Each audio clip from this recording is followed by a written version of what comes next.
Hello, RGL2100 students. Dr. Conway here to give you a video lecture on Lesson 1, which is Regulation and Governance. This lecture brings about some key concepts that are broad, applicable to the political system, but they're also very relevant for regulators, as we will see as we go through, okay? So let's get started on that in Lesson 1, all right?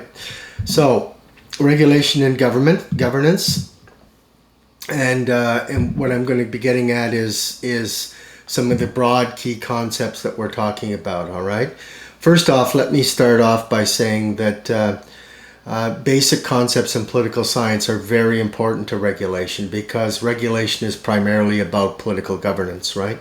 Why is regulation always political? Regulation is always political because all regulation to one degree or another redistributes between one set of parties to another set of parties. For example, if I regulate better water quality, I regulate heavy industry to control water quality, I'm imposing costs on the regulated parties to provide benefits to the beneficiary parties, which are people that would use the river system, fish in it, ecotourism companies, whatever the case may be. So all regulation to one degree or another attempts to address a harm in one area where addressing that harm costs somebody something, right? It always will.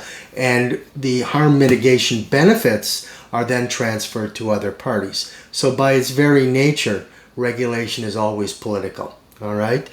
And so we need to understand some key political science concepts to be able to fully understand that dynamic. Okay. And I think the more that you grasp these key messages, the better it's going to be for you to understand and situate regulation in a broader strategic context, in a broader political context. Because it's easy to view regulation in a very technicist or technical manner. But to fully understand regulation, you have to situate it in the broader political system and in the broader governance system, all right? And that's the purpose of this lesson, all right?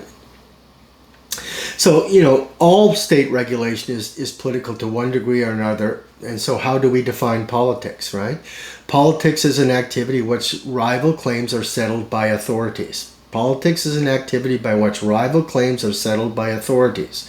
So in the case of a regulator, regulatory authorities are essentially mediating rival claims, right? There's a harm. Somebody says there's a harm. Regulator looks at it and says, okay, it is a harm. It is a serious enough harm to prioritize. We talk about prioritization later when we go in the course. And therefore, action needs to be taken. The minute that regulatory action is taken, there's a redistribution of something, with money typically or other type of benefit, right? And all politics, in addition, is required whenever you have governance, right? The need for governance exists anytime a group of people come together for a common purpose. I mean, we need a government whenever, when we have 5 people go, if I give 5 people a message to go into a room and agree on something, I feel pretty confident that there'll be a pretty good percentage that 5 people will be able to come up with an agreement.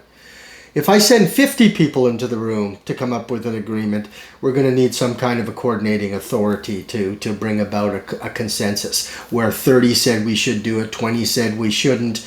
The 30 win, 20 are just going to have to suck it up, right? And that's political, isn't it? And it's also governance. Political science literature proposes several definitions, but 4 definitions are prevalent to governance: authority, decision-making, rules, and accountability. Each one of those concepts critically important to regulation. Okay, authority.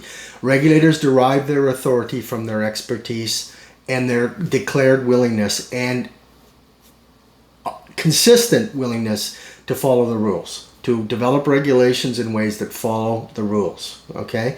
We'll be talking about rules, how regulation must be developed under a legislative authority and so on, okay? Decision making. There are clear rules as to how regulations are developed in any government and how they should be implemented, okay? And laws. All regulations are developed under rules or laws, and we'll discuss that as we go through. And accountability. all regulatory processes have accountability mechanisms built into them. All of these tie back to governance that ultimately is legitimate. If these rules are not followed, if these concepts are not adopted in regulatory systems, the regulations are not seen as legitimate and people will not adhere to them. Okay, and we're going to be talking about that in a minute. All right. But let's talk about some other general concepts: power, authority, influence, coercion, and consent. All key political science concepts. Power, in its broadest terms, is the ability to influence people and resources to achieve outcomes that matter to you. Right? It's what a regulator must have, right? A regulatory system must have the power to change behavior if we're trying to control a harm, right? It's key. Okay? Power can be consented to by those who are affected due to perceptions of legitimate authority. Okay? Or it can result from coercion. Right? Why are these concepts important to the study of regulation? Is because regulation that is implemented through voluntary consent in the community is always much better than regulation that has to be implemented through coercion, right? The threat of harm. All right? I often use this example. If I had the power, if I claimed down from outer space and I said to every citizen in the city of Ottawa to immediately tonight go out and break store windows, steal TVs, steal everything, doesn't matter, loot as much as you want, okay? Being me, I would say no violence, but you can steal things, you can do whatever you want. What percentage of people would actually be caught by the police if I did that? What percentage? I'm betting probably somewhere in the 2 to 3% range, okay? Because there's just simply not enough police to coerce compliance in every location in the city by all those numbers of people in the city. So therefore, much of criminal law, just as much of regulation, relies on voluntary consent. I wouldn't think of going out and breaking some poor guy's store window and stealing TVs from his store, right? Why? Because of voluntary consent. I know that the law is legitimate. I know that there's a reason for the law. I know we have the law to conform, to prevent the need for coercion, okay? To prevent harm to citizenry, right? So I voluntarily consent. If we don't voluntarily consent, then we get what, right? We get basically a system where more coercion must be used, and coercion is always more expensive, okay? More costly. In fact, history has shown that power based on coercion is typically the least stable, consistently influential, as compared to power that is based upon voluntary or consent and compliance. An important point for regulators is that voluntary consent is always preferred over coercive enforcement, albeit effective governance in regulation requires both. Okay? So we'll be talking about that as we go along. Okay? Now, public legitimacy. Okay? Public legitimacy. If we're going to get high levels of voluntary consent, there has to be high levels of public legitimacy, right? And so voluntary consent is derived from public legitimacy. Those affected view the authority of the governing body as legitimate due to the rule of law, accepted process, expertise, and traditions. All right? Through these mechanisms, the governing body is said to have the legitimate authority to exercise power within certain limits. All right? And regulators try to maintain that public legitimacy because we're trying to achieve high levels of voluntary consent. Okay? Because the requirement for high level of coercion means that the public legitimacy of the regulatory process has been brought into disrepute. Right? It's not seen as fair. It's seen as privileging others over different people. It could be any number of problems.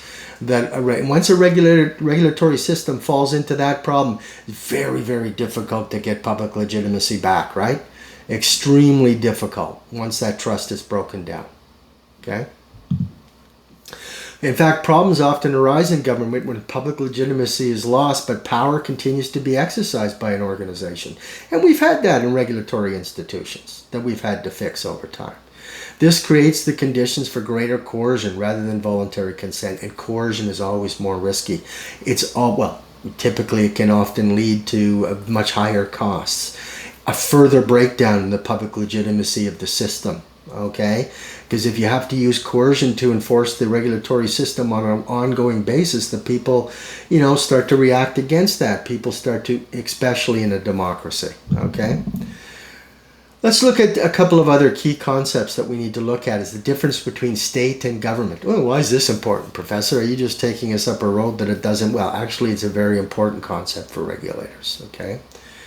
The state signifies the scope of governing bodies within the jurisdiction of a country, including elected bodies of government, the bureaucracy, the judiciary, crown corporation, regulatory boards, established political parties, the police, army, and so forth are all part of the state, okay? And you can see in that situation that there are a whole pile of, particularly in a liberal democracy like Canada, there are all kinds of different authority and power centers around the country, right? That have their own authority, their own public support, their own legal basis, their own financial basis, and so on. And so, that means that regulators are regulating in a highly diffuse environment. The federal government can't announce tomorrow that we're regulating all of these things and can you imagine the resistance? There are lots of areas of resistance. So therefore, following process, having expertise, public legitimacy become very important in the regulatory context because you're having to engage all of these different power centers in society, particularly a liberal democratic society. Okay? The government, on the other hand, is best understood as the elected bodies of the state. The distinction between state and government is important for recognizing that power in democratic societies is far more diffuse than residing exclusively within elected government bodies. Okay? Therefore, the regulatory system must constantly work to maintain broad public legitimacy in order to bring all these power centers in the state along with the government as it attempts to regulate. That implies, expertise, rules and how decisions are made, which are the earlier slide I gave you in this lesson, okay? All of those things become very, very important in maintaining the regulatory system. And key concepts of the difference between democracy and authoritarian. In an authoritarian state, the authoritarian government, which more actively will use coercion or other forms of intimidation, will feel that it can press ahead with things. But in a democracy, the democratic process requires and places a greater burden on the regulatory process to show public legitimacy, okay? To show that there's a strong rationale for regulation, to follow the rules on how regulations are developed, to implement those regulations very carefully so we get high levels of public voluntary compliance as opposed to having to use coercion and so on. Because in a democracy, of course, politicians can be recalled by the electorate, right? And so the system needs to, and politicians are obviously very conscious of that concern. So having to maintain the high levels of public legitimacy in the regulatory process becomes very, very important. Okay? And democracy, because we know democracy can be said to be a political system based on formal political equality of all citizens. There is a realistic possibility that voters can replace the government through free elections. Authority is ultimately derived from the citizenry, and policies broadly reflect the will of the citizens. Okay, so the citizens are the electorate is a major power base, but there are also all these other state power bases, and a regulator sitting there in the government has to try to do something. There has to be a legitimate process for doing it, for bringing everybody along, so that even when key power centers disagree with the regulation, they kind of go, well, we don't like it, but that's the agreement. They did follow everything. They did prove there are issues that have to be addressed, and so I guess we'll have to live with it.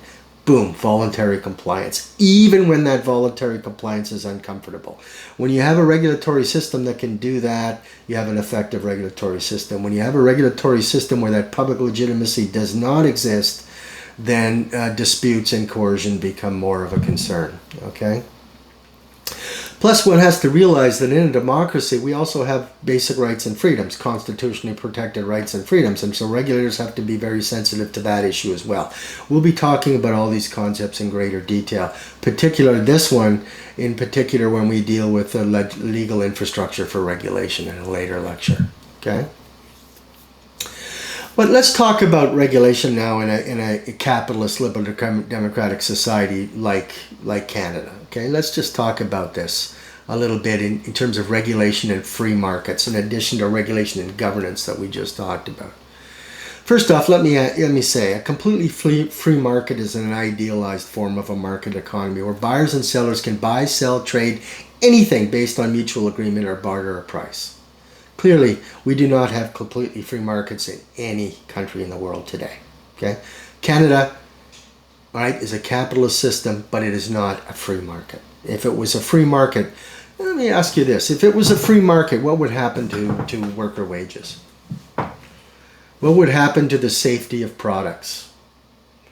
Okay, what would happen to the protection of vulnerable people in the population? If it's just a free-for-all, cutthroat free market, a lot of people are going to fall through the cracks, right? The environment is going to fall through the cracks, definitely, right? A bunch of things would happen. In fact, in Canada, there are hundreds of regulations of the free market, all right? To make sure that the market functions according to what the people expect and according to what the government would like to try to achieve, right? So a free market in Canada without regulation would be virtually impossible, okay? All right? But there's a constant dynamic. That's why regulation is so political. There's a constant dynamic between allowing the free market to function efficiently and effectively and allowing regulation to control harms that could derive from the operation of a free market. All right? Okay? So, yeah, you can sell baby cribs in Canada. No problem. Anybody can import them and so on, as long as your baby cribs comply with these regulations. The railings of the baby crib have to be a certain distance apart so the baby doesn't get their head cut on. The mattress has to be a certain level of stiffness so that the baby does not smother in the crib. All of these things are regulated. There are thousands of these types of regulations in a free market, which we call a free market, right?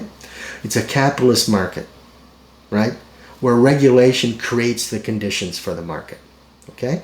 Banking system has to be heavily regulated. The stock market has to be heavily regulated to prevent corruption, to prevent all kinds of other things from going on. And these are the pillars of a free market, right? The banking system, the stock market, all of these things. Free market. You look at all of those institutions, and they're heavily regulated, right?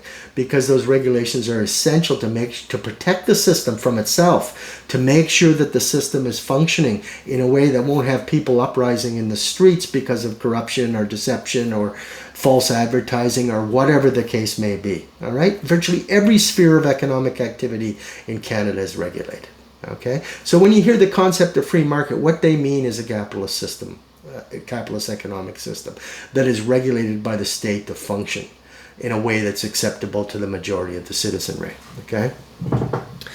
So without a legal framework, laws and regulations, establishing and enforcing acceptable conditions for a free market economy would not exist. All right, we would not exist. If tomorrow we eliminated all economic regulations in Canada, regulations that protect workers, that protect your money in the bank, that protect your insurance policy with your insurance company, that protect all of these things, that ensure the safety of the car you buy, that ensure the safety of the medicines you consume, that ensures the safety of the pesticides we use on our food, all of these things, if they didn't exist, we wouldn't have we would have a free market, all right, but it would be a free-for-all, right?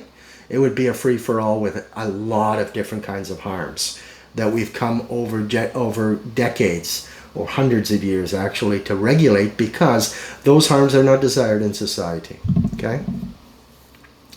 I mean, our societies would be chaotic and hazardous, to say the least, okay? A free-for-all with many areas of harm that would not be acceptable to the citizens. That's clear.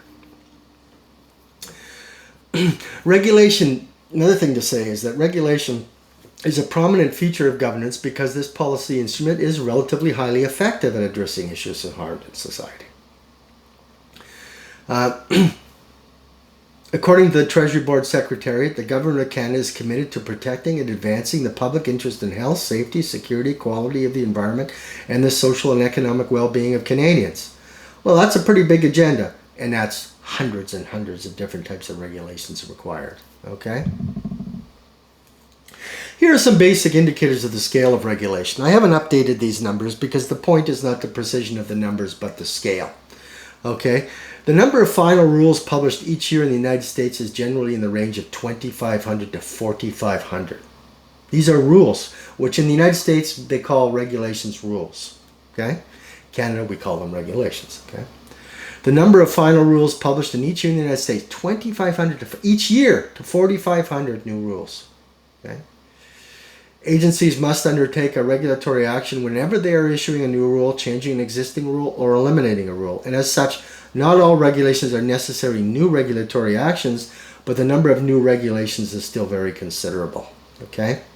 That's in the United States. In the EU, it is estimated that there are some 11,000 to 12,000 regulations as of 2015 in the European Union. Okay? Now that will have increased substantially by now, but the point is the scale. And why is that important in the EU context? Because EU regulations are different than regulations in Canada and the United States. In the EU, once a regulation is adopted at the EU level, it automatically becomes de facto applicable to every member of the European community that's a member of the EU. So these are just EU level regulations. Now, each individual country in the EU will also have thousands of their own regulations that have not been overwritten by the EU regulation, okay? So, you know, while many of these rules are routine in nature and modest regulatory effects and burdens, others will have substantial effects, okay? And again, regulations are not counted at the national level in this number, right? There will be many, many, many more, okay? And because EU regulations supplant domestic legislation and regulations in the same area, many national regulations will no longer exist because of these EU regulations, but they'll have thousands left of their own, okay? In Canada, the Justice Laws website provides an official list of federal regulations showing 5,415 consolidated regulations as of October 6, 2017.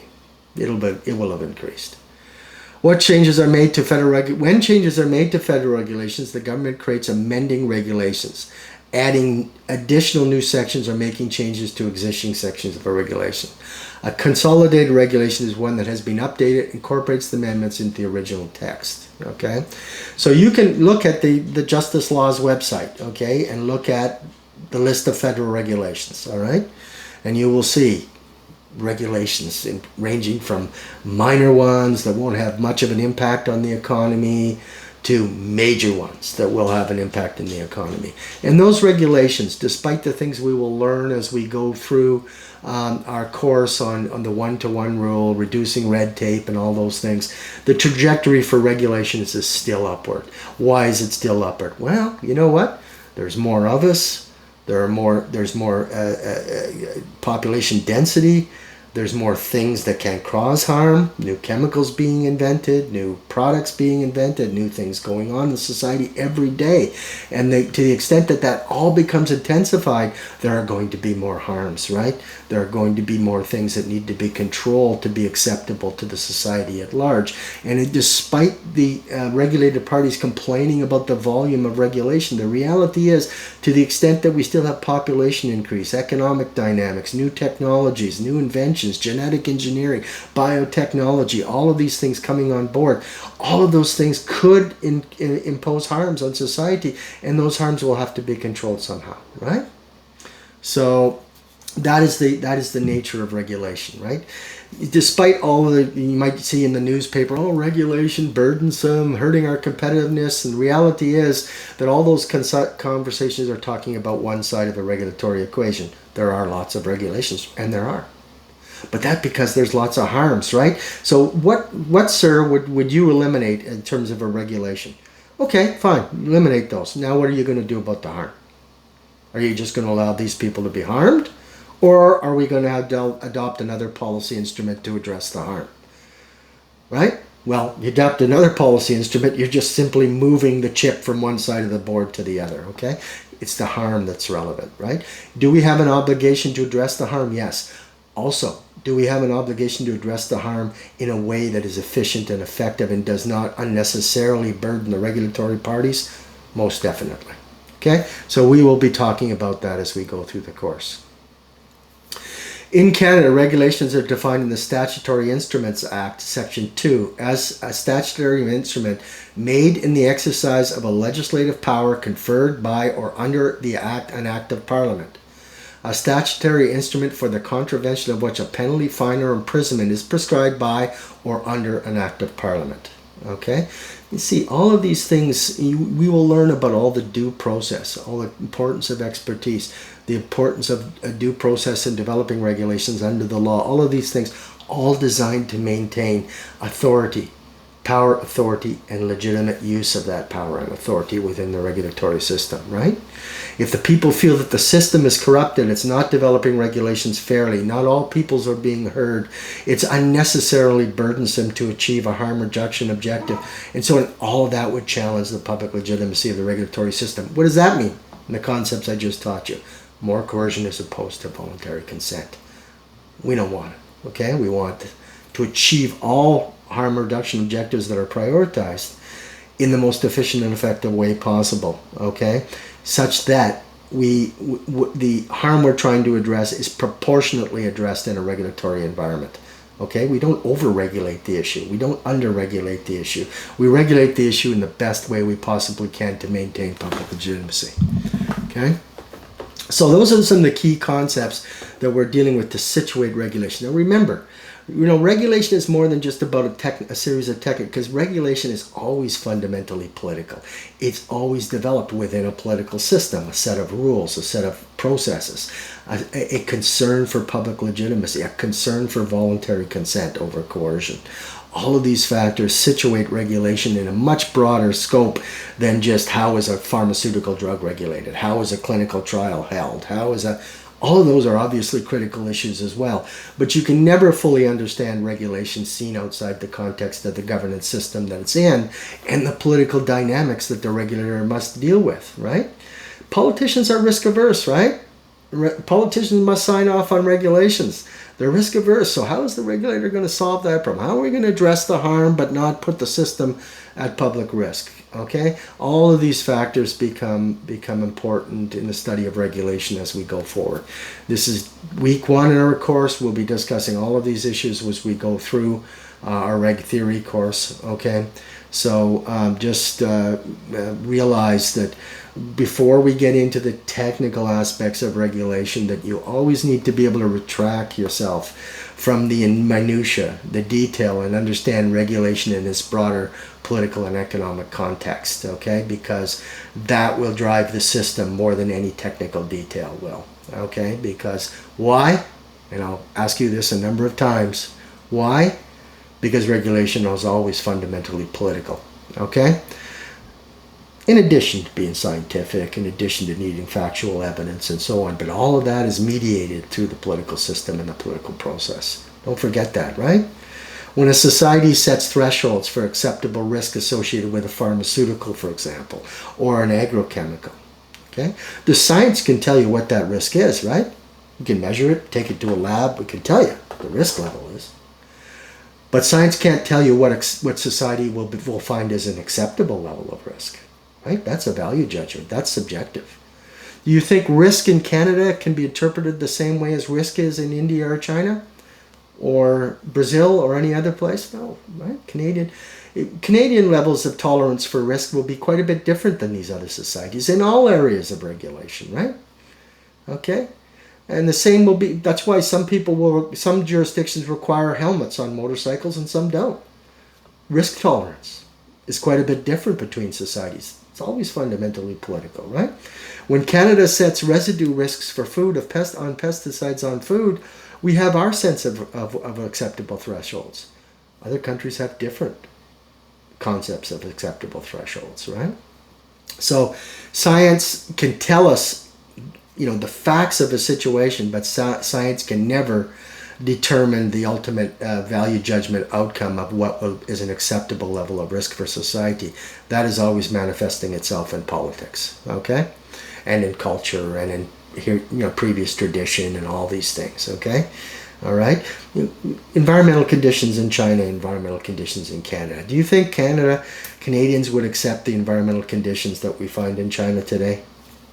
Right?